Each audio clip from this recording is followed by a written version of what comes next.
Hi, welcome back to another video. My name is Kim. If you haven't watched my other video, I only have one other video so far, just starting out on this channel. But if you watch my other video, you know that consulting isn't about having a fancy title or fitting into a corporate mold.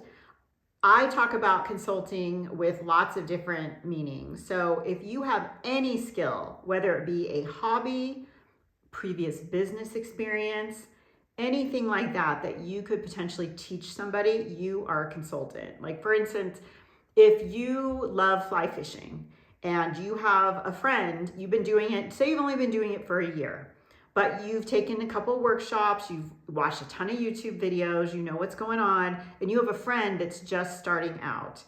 They're gonna come to you for advice and ask you about it. So that to me is consulting. They are consulting with you to get more information about fly fishing. So I just want you to keep that in mind when I go through my videos. I don't want you to, again, think that consulting has to be completely related to a business environment, because that's not how I look at it. But in today's video, let's just jump in. I don't want to ramble. In today's video, I want to go one step further and talk to you about something that surprises a lot of people when they first start out. And what it is not being an expert. Not being an expert can actually be a great advantage for you. Most people assume that the more credentials, the more education that somebody has, that the better consultant they'll be. But that actually in practice is often not the truth at all. In many cases, when you start learning from somebody that's been doing something forever, or like in my case, let's give an example, somebody that's been in the business world forever and they decide, hey, I'm going to become a consultant. Sometimes they are so far removed from what it feels like to be a beginner that they struggle to explain things to people and do it clearly.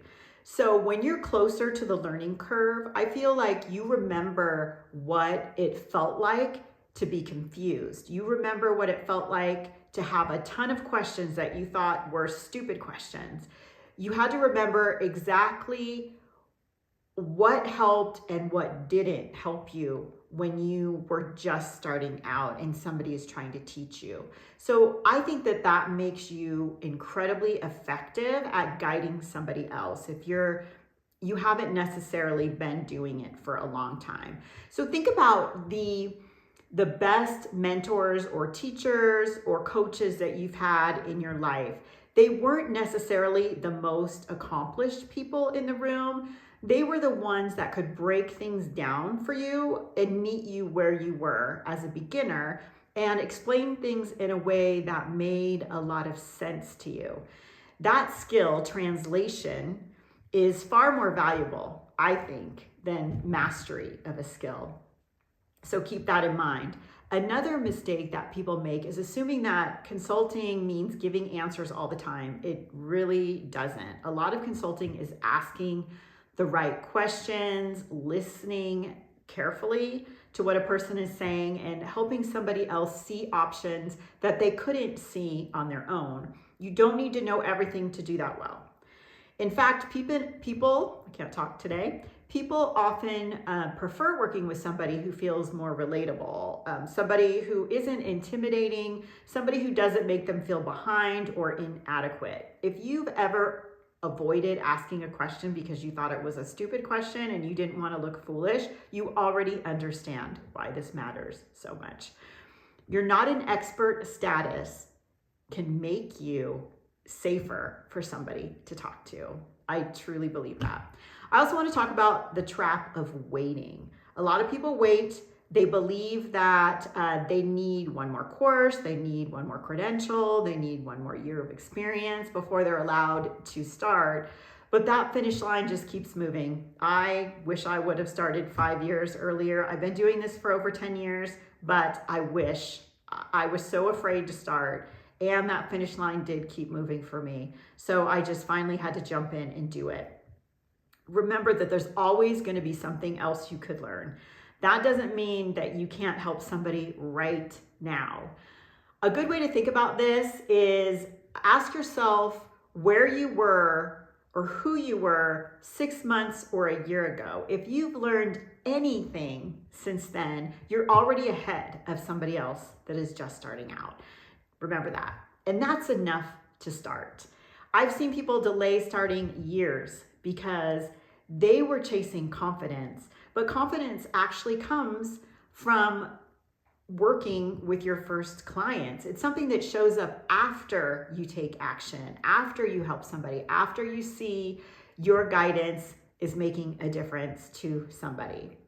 Another important shift is letting go of the idea that consulting means being perfect. Clients do not expect perfection. They expect honesty, they expect care, and thoughtful guidance. It's okay to say, I don't know yet, and get back to them. I think that that's really important, that you need to learn to do that and not just make something up. Hopefully you're not doing that. And being able to say that, and that you don't know how to do something, but you'll find out, that really builds trust with your clients and not doubt with them.